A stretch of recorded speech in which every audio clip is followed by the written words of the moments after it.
तो क्या हाल है दोस्तों, बढ़िया हो ना सब। बात हम करेंगे उन महिलाओं की जो झूठा केस लगाती है या फिर अपने पति से तलाक लेती हैं और तलाक के नाम पे लाखों करोड़ों ऐंठने का धंधा चला रही है या धंधा कर रही है। मैं उन तमाम महिलाओं से यही कहूंगा कि आप अपने पति की नहीं हो पाई तो किसकी होगी, ये बताओ। हो जाओगी ये बता दो। ये तो तय है कि आप किसी की नहीं होगी। अगर आप अपने पति की हो गई तो इसका मतलब ये नहीं है कि हाँ आप सबकी हो जाओगी। आप अपने पति की हो गई नहीं तो आपको जन्नत मिल गया, आपको स्वर्ग मिल गया, लेकिन आप अपने पति की नहीं हो पाई ना, तो दुनिया में ऐसा कोई भी माई का लाल नहीं है, या फिर आपके घर वाले ही क्यों ना हो, वो भी आपको अपने घर पे नहीं रख सकते हैं। ये एक सच्चाई है।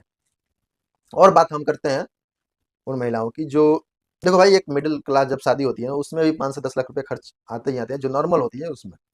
तो मैं ये कहूंगा कि आप 5 लाख रुपए अगर आपकी शादी में खर्च हुआ है ना, तो आप कोर्ट में जब केस करो ना, 10 लाख डिमांड करो, कोई गलत नहीं है। 10 लाख डिमांड करोगे तो कम से कम 5-6 लाख मिलेगा। ठीक।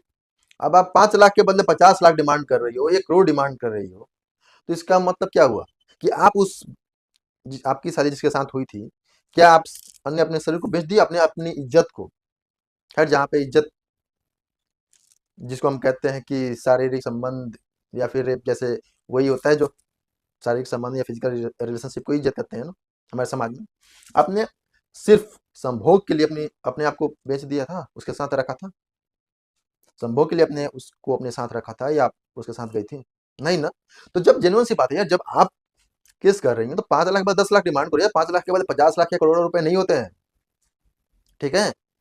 और मैं उन तमाम जज और वकीलों से भी कहूंगा कि आप अपने क्लाइंट को कभी भी ऐसे मत बहकाइए कि हाँ 5 लाख का केस है, तुम 50 लाख डाल दो, तुम 25 इतना डाल दो। यार मत करो भाई ऐसा चीज।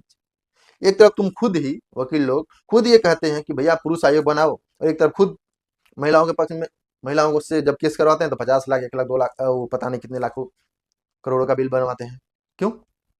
देखिए, कुछ शादियां होती है हाई प्रोफाइल, हाई प्रोफाइल लोग इसके खिलाफ बिल्कुल नहीं है। पहली बात ये, पुरुष आयोग में उनका कोई योगदान नहीं है। वो नहीं चाहते हैं कि पुरुष आयोग बने या फिर ना बने। इसको बनाने से ना बनाने से उनको कोई फर्क नहीं पड़ने वाला है। लेकिन बात यहाँ पे मिडिल क्लास की हो रही है, आम जो मिडिल क्लास की। ठीक है, इसलिए मैं कहूंगा, यहाँ पर जज से भी मैं कहूंगा, जज को भी पता होता है कि कौन सी शादी कितने में हो चुकी है।